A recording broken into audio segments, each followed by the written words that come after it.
Hello, in this video I'm gonna walk you through the financial model Excel template. I will show you the main inputs, the core outputs, reports and charts. So let's get started.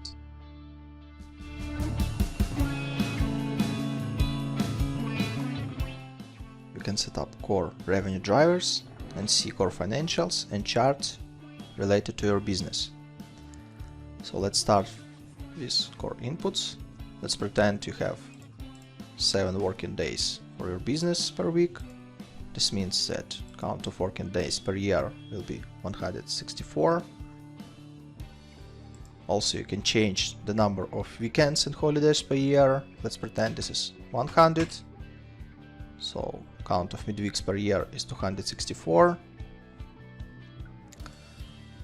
A bit below, you may set up average sales per day for midweek and weekends and holidays. Let's pretend on midweek you will sell $3,000 per day with growth of $100 per year, and in weekends and holidays you will sell $5,000 per day in average with $200 growth per year. Once we changed these assumptions, you can see that this revenue breakdown is immediately changed. It will show you the revenue breakdown by years between midweek revenue and weekends and holidays revenue. Obviously, each of your product category will have different margin. So for these purposes, you have sales mix by product categories, up to 5 product categories. In this particular example, we have food, beverage and 3 placeholders. The amount of breakdown should be always 100%. If you will set up something wrong, for example, like this, so the last row will show minus 55% and it has red color. This means something wrong here. If everything fine, it should be just gray cells, and this contains formula, which is 100% minus the breakdown of other 4 categories. Also below you can set up COGS for each of these product categories. Also, this is broken down by years. Additionally, on the revenue tab you may see the main outputs, which is midweek and weekends and holidays revenue, average revenue per day,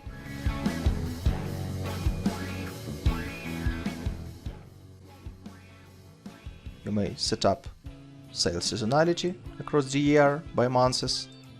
So 30% means that in January you'll have 130% revenue sales coefficient, in February it will be 80%, in March 100%. So below you may find the average sales per day, which you set up on the dashboard. So this is broken down by midweek, broken down by months, years. You have weekends and holidays sales and total sales per day in average by months and by years. Once you set up all the wages, expenses, debts and other assumptions related to the model, you may see the profitability output, which consists revenue, EBITDA and EBITDA percentage. You may see the core financials on the dashboard, cash flow breakdown by operating, investing, financing and net cash flow, and cumulative cash flow. Also, this is broken down by years and broken down by main cash flow streams: operating cash receipts, operating cash payments, investing cash flow, financing cash flow, and the cash balance.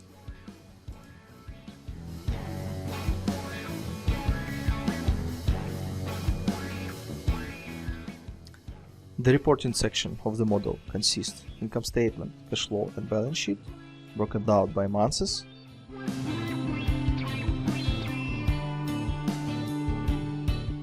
Income statement you may see your revenue, cost of goods sold, margin, all the expenses types, depreciation, interest expense, tax expense and net profit after tax.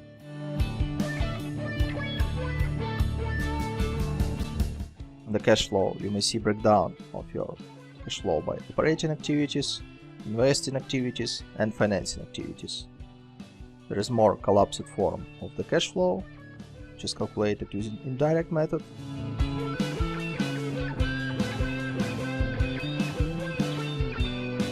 And there is a balance sheet where you may see your cash, current assets, non-current assets, current liabilities, non-current liabilities, and equity, also broken down by months.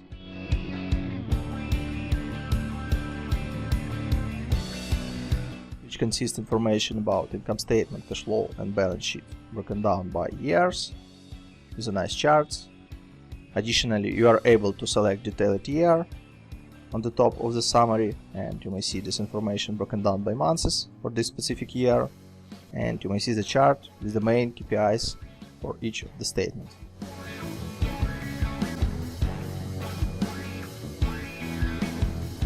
You may see the revenue summary for the main revenue streams broken down by years as an absolute values and as a percentage breakdown.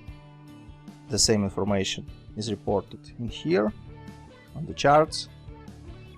Also, you are able to select specific year and to see the monthly run rate and revenue depth for these revenue streams.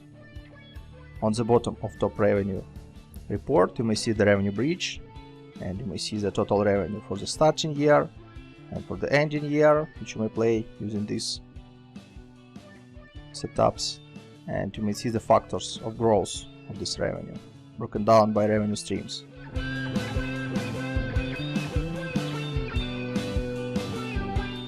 The same idea is used on the top expenses tab. You may see top 4 expenses streams and all other expenses collapsed in one line. Also, this is broken down by absolute values and percentage breakdown. The same information you may find on the charts. Also, expenses depths, monthly run rate, with the ability to change the year, and expenses bridge with factors of expenses growth from one year to another year.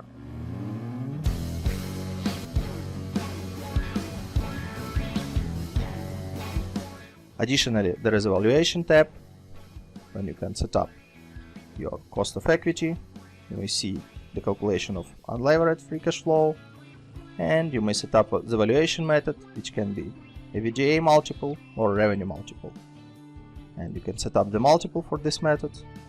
And on the bottom, you can see NPV based on the year 5 of the model and multiplicator evaluation.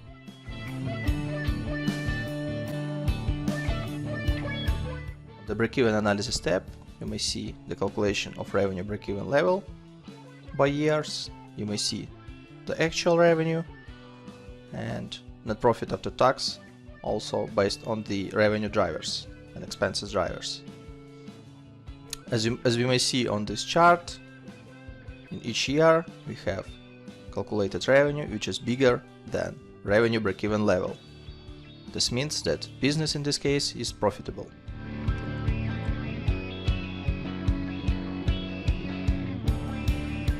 On the financial charts, on the top we can see the revenue breakdown charts for the 2 years by months and for the 5 years by months.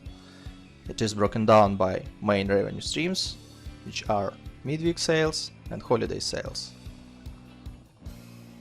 Second pair of charts on this tab consists revenue breakdown by products, which is food, beverage and other placeholders, also by months for 2 years and for the 5 years.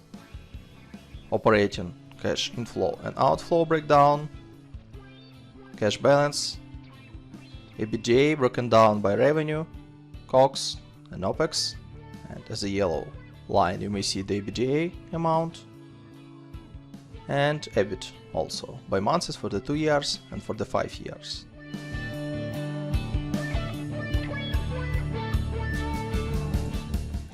On the operational charts you may see productivity KPIs on the top, which is average revenue per day and average OPEX per day, and workforce productivity KPIs, which is revenue per employee and OPEX per employee, also by months for the 2 years and for the 5 years.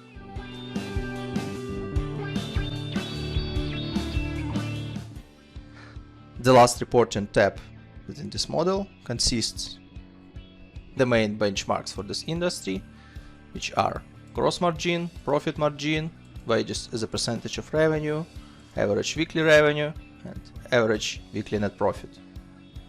In each tab, you may see industry benchmarks as orange columns and blue columns are values calculated by the model. Also, you may change the industry KPI or benchmark which works for your country or for your industry. For example, gross margin can be changed from 65% to 50%, and you may see how this impacts this chart. So in comparison to the values calculated within the model, we have around 69% of gross margin and 50% of gross margin in this industry.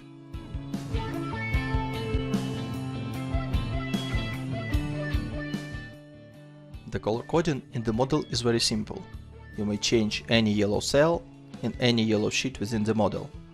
This means that this yellow cell has some input, assumption or driver which impacts the calculation within the model. Blue sheets means that on these sheets there are some charts, reports and other information which can be useful for reporting purposes. On the tabs without color, you have some extra calculations related to revenue, to debts, equity, inventory and everything which is needed for the reporting. Additionally, you have Contents tab, which allow you to navigate across the model very simple. So you may click on any report and you can go back. It is broken down by reports, assumptions, statements and setup. There is short explanation about what each tab does, but if you want to know more, you can go to How To and to see more detailed explanation of what each tab does and what inputs you may find on this sheet and what kind of outputs you may find on this sheet as well. Any header of this section is also clickable, so you may click on, for example, Book Assets and you go directly to this tab.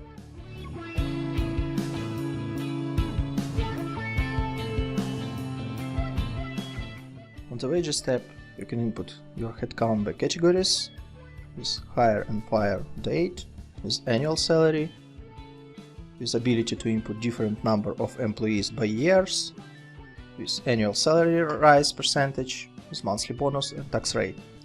Let me give you a couple of examples. Let it be CFO, which you are going to hire in March 20. You're not going to fire him, so the fire date will be December 24. So annual salary can be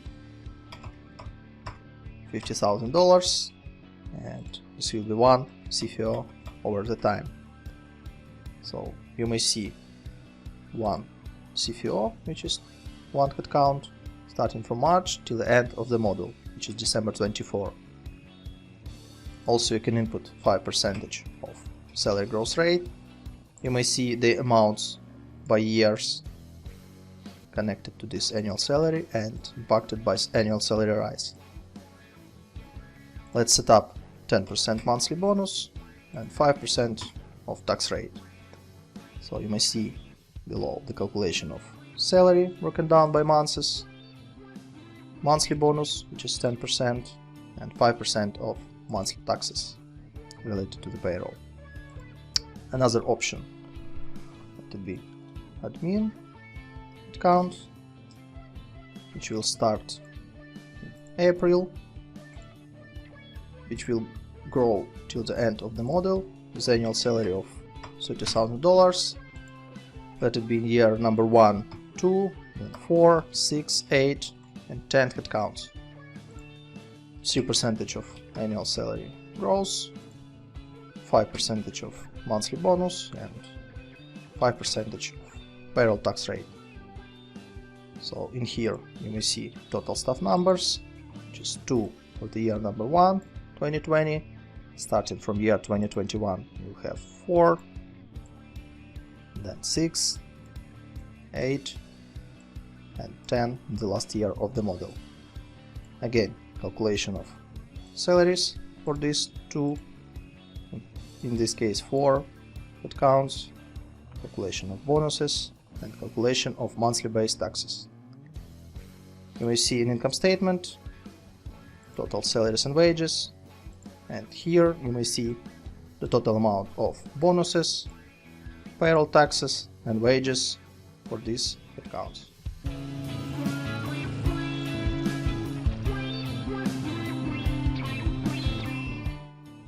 On the fixed expenses tab, you may input up to 15 line items for your fixed expenses.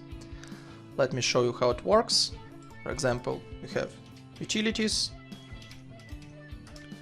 You will start pay starting from March 20 till the end of the model, which is December 24. You may see it here. Let's pretend periodicity will be daily with amount of $50 per day. So you may see these amounts in here. It is calculated based on count of days within this month. So obviously in March 20 you have 31 days. That's why you will have 1550. In April you have 30 days. This means this will be $1500. Also, you have ability to input some growth rate year over year. Once you input this growth rate, you will see that your utilities will grow year over year. Let me give you a couple of other expenses types. For example, advertising. Let it start in March and finish in August 24. This will be on weekly basis with amount of $100 without any growth. So starting from March till August 24, you have $400 per month, which is 4 weekly payments each month. And that's it. Another option is bi-weekly. For example, $500. You can start from July, for example, and you will have 2 payments, which is 2 bi-weekly payments within the month. $500 multiplied by 2, you have $1000 per month. Again, you can input some growth rate and you will see that your advertising expenses will grow year over year till the August 24, which is the last date of this expense type. Another option, office setup, which can be one-time payment, which will happen in February 20 with amount of $5000. Obviously you should not input any growth rates because this is just one-time fee, and you may see that office setup will happen in February 20 with this amount. Another option, insurance, let it be start from January 20 till the end of the model, and it can happen monthly with $1000 per month, with 5% of growth first year, 3% of growth second year, 2% of growth third, and 1% year number 4. So you may see this calculation here. Starting from January 21, it will grow for 5%, which is $50. And starting from January 22, it will grow for 3%, which is additionally $32. Another option, quarterly. You may see that insurance will be paid $1000 each quarter. You can start it, for example, from February, and this will be shifted to 1 month forward. Another option, semi-annually. In this case, you will have insurance payments once per half a year, again with a percentage of growth. And the last option is annual payments or yearly payments.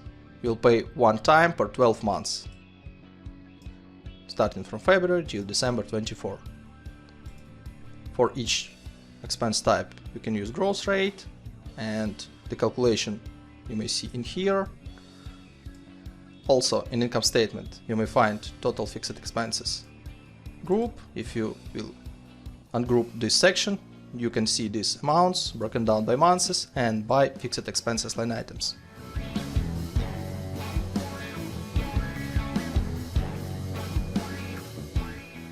On the variable expenses tab, you can input your variable expenses as a percentage of total revenue.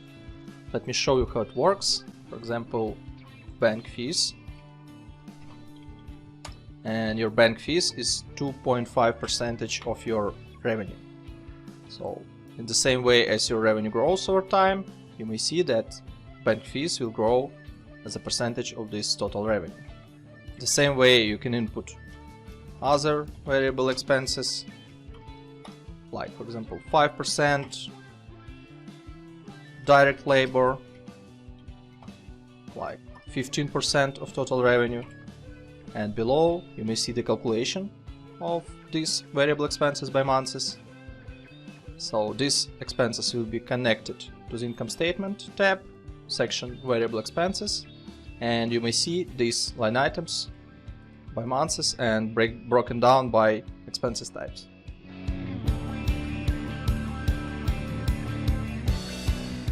You may input up to 20 development expenses categories. Let me give you a couple of real examples. For example, this will be kitchen and other development expenses. You can input purchase date for each category, for example February and March. You can input spending $50,000, $10,000 for example. You can also use payment delay feature, which means that if you will select for the kitchen 2 months, you will pay in April for the kitchen, and for example 3 months for other development expenses, which means that you will pay for it in June 20. The total amount of development expenses connected to the assets tab. You may see it here. By default, the useful time for development capex is 5 years, so you may see the calculation of depreciation and closing net book value. You are also able to input up to 6 other assets, for example other capex with launch date, for example June, with 3 years of useful time, with $5,000 cost. You may see the calculation here. So in this tab you have calculation of capital expenditure, book depreciation, and closing net book value. The total amounts you may see in income statement tab, in depreciation section. For the cash flow you can see the fixed assets capital expenditure, and in the balance sheet you may see fixed assets, assets closing book value, and capex prepayments. In case of you will prepay these amounts, and if you will pay in some months after, you will have capex payable. Because you set up 2 and 3 months payment delay, you may see that we have capex payable. I can also remove here or select 0 months. In this case, capex payable will be 0, but we will have just fixed assets amounts broken down by months.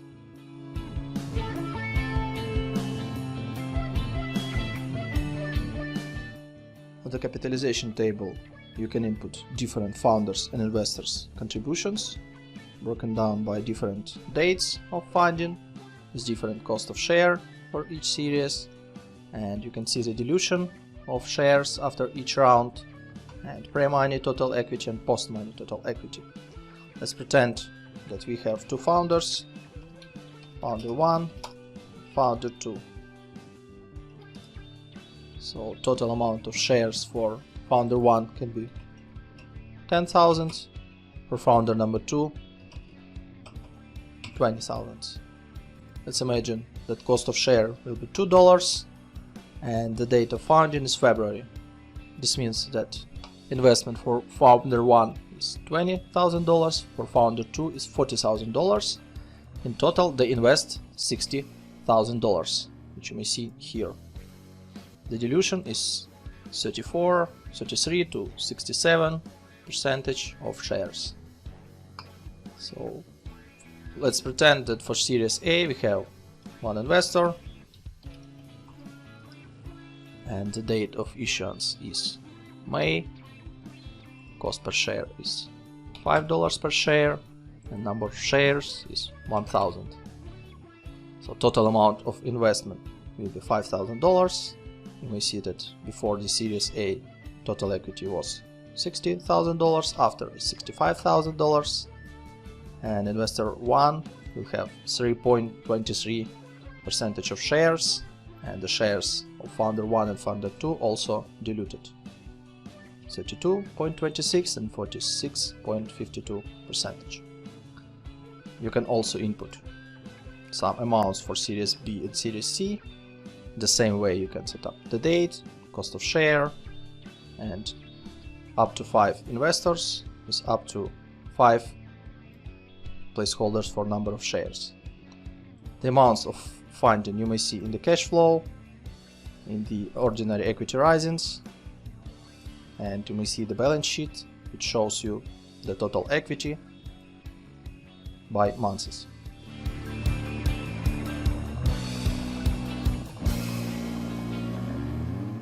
Also on the top of the dashboard you have debt assumptions. Let me show you how it works. So for each debt you are able to select the debt type. There are 2 debt types in the model, which is annuity and usual. Annuity means that each monthly payment, which consists your debt repayment plus interest expenses, will be equal each month. In case if you will select usual, your main debt repayments will be equal parts and interest will be just interest on the debt's closing balance. Let me give you an example how it works. So you may input an amount of the debt, the launch date, term will be 60 months, and interest can be 5%. You may also input the grant, which is just simple amount, which is paid in some specific months, and that's it. No repayments, no terms in terms of interest. So all the calculations of the debt you may see on the capital tab. Calculations for debt number 1, debt number 2, debt number 3, total debts with grants. These calculations impacts income statement, interest expenses, the cash flow, interest paid, debt drawdowns, debt repayments, and on the balance sheet you have the debt closing balance.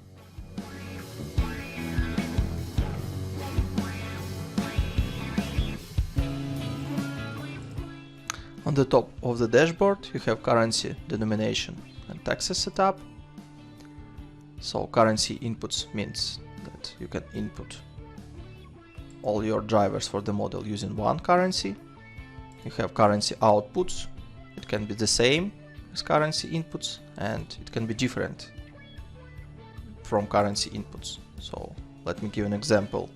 When you input in United States dollars, you have euro as an outputs, and for this case you can set up currency exchange rate. This is 1.2 for example.